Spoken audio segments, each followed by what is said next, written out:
It's easy for you to look at a man and say this man is a wicked man, harsh to all his children, until you find out the story of that man's anger. You will find out that at 18, that man was one of the most gentle person you will ever find. But all the siblings and everybody died, and they left him with 30 children to raise all of them. That was the origin of that anger. The anger was in him, but there was nothing to activate it. And because it was not dealt with by the strength of the spirit, the presence of 30 children versus their school fees and a job that is the salary keeps declining is what activated that. No wonder a couple will get married and a woman will turn and say, this is not the man I married. Let me tell you, that's the man you married. It's just that the activation system. When you see a man nice to his wife and say, I will never touch you, he's talking nonsense. If you are speaking by the agency of the spirit, you are right. But if you mean just because I love you, keep watching. Your heart is listening to you. The day that something will happen. A man called me one time, I think there was a year that the man reached me, true story.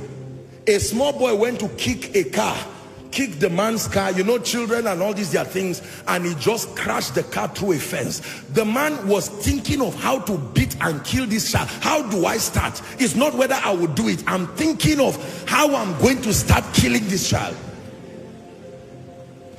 So when you are an onlooker, you will say, what kind of an angry man is this? Whereas the same thing in him is in you, waiting for an opportunity to come out.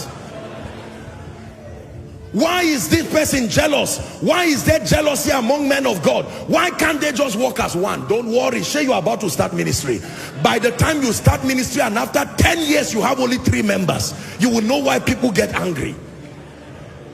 This is not an issue of good or bad. It's an issue of the human nature that has not been examined to be understood. Ta-da-da, ta-da-da, ta-da-da. When you go to pastors' conferences and you see men of God crying, the man of God just raises a song of worship and you see a pastor rolling. Let me tell you why he's rolling. He's rolling because after 20 years of ministry, he does not even understand himself again. He's sitting before the presence of God and saying, Lord, who am I? You have to answer me now. I thought I knew myself 20 years ago, but right now I don't even know who I am again. Let me tell you sincerely, everything you ever see that manifests did not come in. It was always there.